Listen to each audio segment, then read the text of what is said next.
Halo teman-teman, jangan bayarkan pinjol dengan ciri seperti ini. Nah, video ini sebagai edukasi teman-teman buat yang sekarang sudah melakukan hal atau gagal bayar di pinjaman online. Jika belum, jangan pernah yang namanya untuk membayarkan pinjol dengan ciri-ciri seperti ini, karena ini akan merugikan teman-teman sendiri.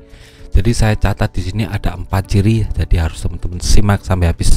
Yang pertama yang tidak boleh teman-teman bayar pinjaman online adalah pinjaman online yang tidak ada izin beroperasi di Indonesia, atau istilahnya pinjaman online ilegal. Kenapa? Karena kalau kita sudah punya yang namanya pinjaman di pinjaman online ilegal, itu artinya kita sudah menyalahi hukum ya teman.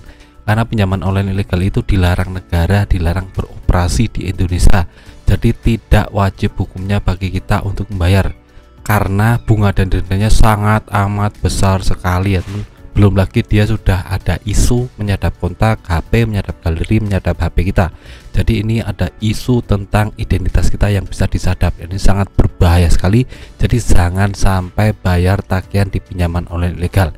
Itu wajib ya teman, jangan pernah ikut membayar tagihan pinjaman online ilegal.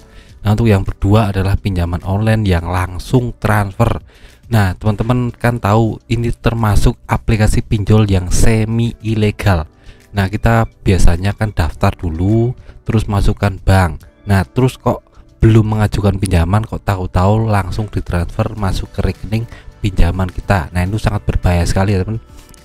Kenapa? Karena umpamanya kita daftar dulu, terus masukkan rekening, terus tahu-tahu di bank kita ada transferan 1 juta rupiah. Dan itu di aplikasi pinjaman online yang sudah ada tagihannya 1,5 juta rupiah. Jadi bunganya sangat tinggi sekali ya teman. Jadi ini sangat berbahaya sekali.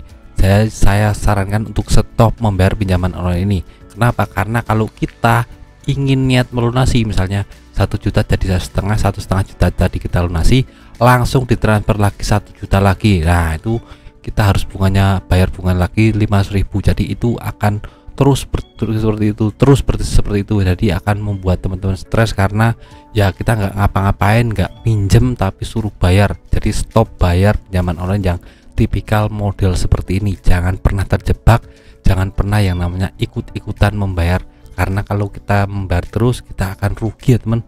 Nah, nggak ada apa-apa kalau kita bayar bunga 500.000, kan rugi sekali. Nah, terus untuk aplikasi yang ketiga adalah pinjaman online dengan bunga yang tinggi. Nah, bunga ini ada ketentuannya dari OJK, dan ini 0,1% flat harian. Tapi banyak sekali pinjaman online yang sudah mengabaikan ini, dan mereka membuat bunga suka-suka mereka. Seperti ada Kami, Easycash, itu banyak sekali pelanggaran hukum yang mereka dapatkan karena bunga dan dendanya itu tidak sesuai dengan ketentuan OJK. Belum lagi potongan administrasinya sangat amat besar sekali. Misal kita pinjam 1 juta, itu kita nerimanya tidak 1 juta, tapi 1 juta dipotong biaya admin 800.000, jadi cuma 800.000, dan bayarnya ada bunga dan dendanya. Jadi 1 juta itu di total nanti kita bayarnya 1,5 juta. Itu sangat amat membuat kita stres dan frustasi, karena kita dapat bunga yang besar sekali. Jadi saran saya, jangan membayar di aplikasi pinjol jika seperti ini. Stop bayar saja, jangan pernah ragu ya teman. Nah, untuk yang keempat atau yang terakhir adalah pinjol dengan DC yang berperilaku kasar.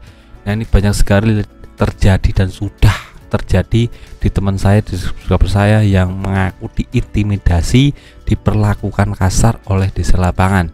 Jadi umpamanya DC lapangan melakukan itu, ya sudah, tanggung, nggak usah dibayar sekalian ya teman, biar kapok sekalian, kita galbay saja. Karena kalau semakin kita banyak galbay, maka rasio galbay di aplikasi itu akan meningkat, dan itu kalau sudah 5% lebih, maka OJK akan menangkap sinyal ini dan akan memberi sanksi ya teman.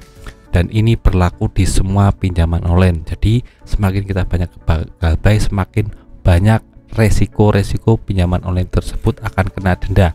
Jadi ini harus teman-teman camkan, jangan pernah takut yang namanya penagihan pinjaman online. Nah, jika teman kurang puas dengan video ini, bisa tulis di kolom komentar tentang masalah teman-teman, tentang unek-unek teman-teman seputar pinjaman online, akan saya jawab sebisa saya. Itu saja video singkat dari saya, semoga bermanfaat. Tetap semangat ke depannya lebih baik.